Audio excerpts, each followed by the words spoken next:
The motorized rifle troops represent the third tier of Russia's ground combat capability. Special operations troops, or Spetsnaz of various types, are used for covert or irregular warfare. The airborne forces and the Navy infantry are the forced entry specialists, but can also provide larger units of elite soldiers to engage in conventional ground combat.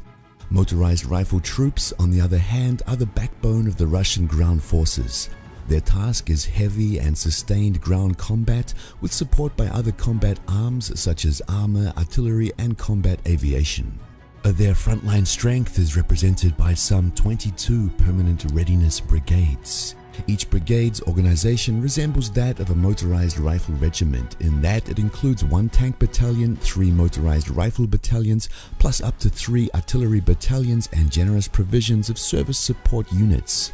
This enabled individual brigades to operate as self-contained, independent battlefield formations without requiring much support from higher formations such as corps or army, in contrast to motorized rifle regiments which operated only as part of divisions and relied on support from divisional level units.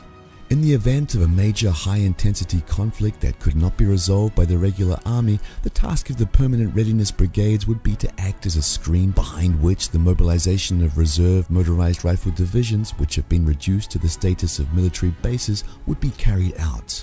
This is an invisible but important part of Russia's defensive potential, which historically has relied on the ability to outmobilize its, on paper, more powerful adversaries.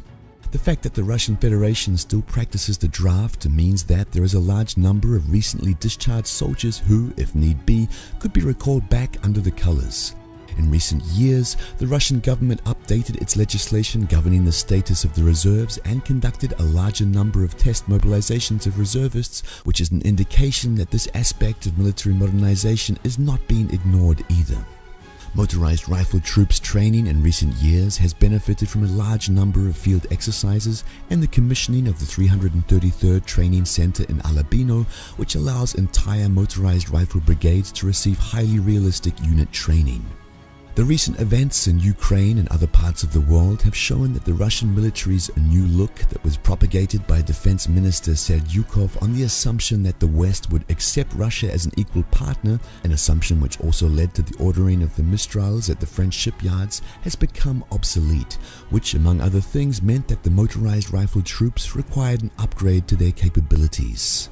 The fighting in Ukraine, as well as large-scale maneuvers and simulations in Russia, revealed that independent brigades are not well suited to sustained high-intensity combat and do not represent an efficient use of resources. This led to the decision to reactivate several motorized rifle divisions whose organization appears to follow that of the Soviet era, with 3 motorized rifle regiments and 1 tank regiment each, supported by an artillery regiment and other units. Moreover, motorized rifle troops are receiving significant attention when it comes to their equipment. Their effectiveness will benefit enormously once these units begin to receive the Ratnik equipment suite, including upgraded or new assault rifles. Their armored vehicles are similarly in process of being upgraded or replaced.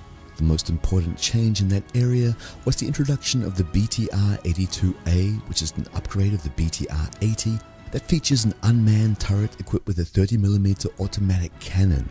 Battalions equipped with the BTR-82A boast a high level of strategic mobility due to their air transportability and the ability to cover large distances by road more rapidly and with less logistical support than battalions equipped with tracked vehicles.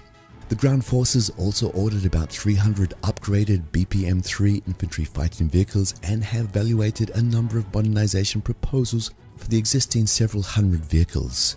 In the upcoming years, motorized rifle will begin receiving the brand new Kurganets and Boomerang tracked and wheeled infantry fighting vehicles which made their public debut at the 2015 Victory Day Parade. These vehicles represent the state-of-the-art of infantry fighting vehicle design and will ensure Russian motorized rifle battalions will, if it comes to that, enter future battlefields riding highly mobile, well-protected and heavily armed vehicles.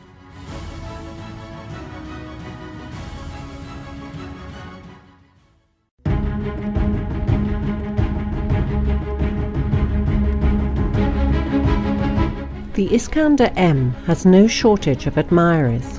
They include the Islamic State and other Islamist entities in Syria, Poland, Turkey, NATO as a whole, and of course the United States. Seemingly, no other Russian weapon system is as likely to steal a headline as soon as it makes an appearance somewhere on the global chessboard. To what does it owe its worldwide fan base? In part, the answer lies in its actual combat abilities. It is a medium-range missile system which uses a combination of maneuvering and therefore difficult to intercept ballistic missiles, capable of carrying a variety of conventional and nuclear warheads. It is extremely accurate, with a circular error probable of under 10 meters, which makes it useful against heavily protected small targets that would require a direct hit in order to be destroyed.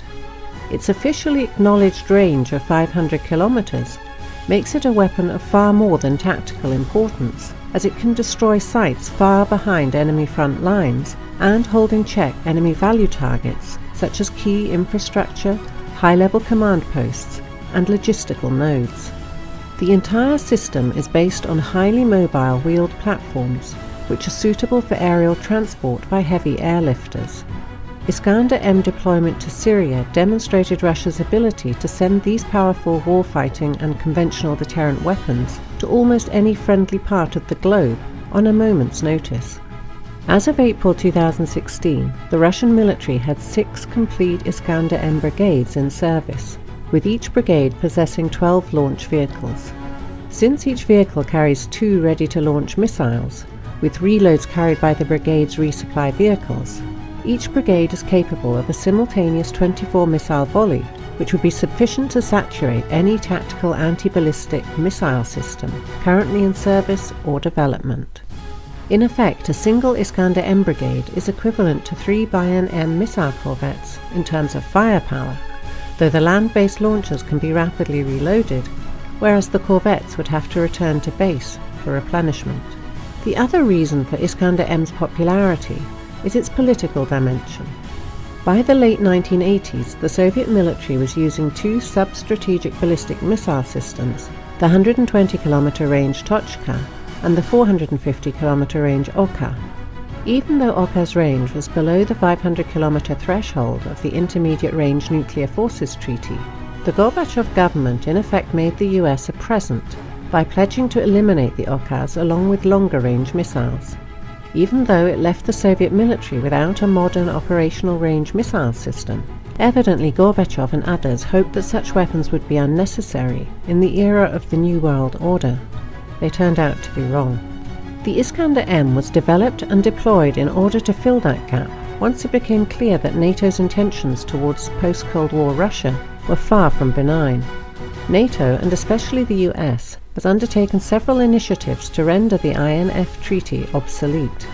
They include the deployment of intermediate-range air-launched cruise missiles, such as the JASSM, carried by tactical aircraft, whose existence clearly violates the spirit of the INF Treaty. The US Army has since deployed large numbers of ATACMS ballistic missiles, whose officially acknowledged range is 300 kilometers, though the missile's actual potential is unknown, and the LPRF program is supposed to yield an even longer-range missile for the US military. Cruise missile-carrying US naval ships, including the rather well-known USS Donald Cook, regularly approach Russian coasts.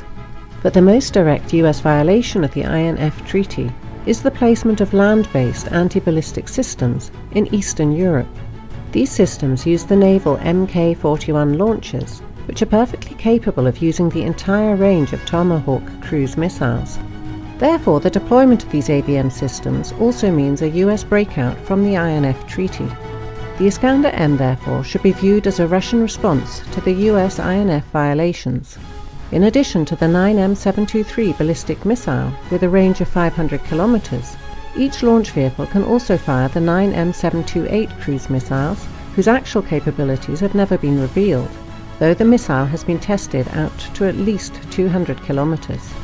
Considering that the size of these missiles is comparable to the Kaliber sea-launched weapons, whose range exceeds 2,000 kilometers, there is a definite possibility that the Iskander-M could be equipped with weapons of similar range, unless the US begins to display more of an interest in re-establishing a mutually acceptable security framework for Europe.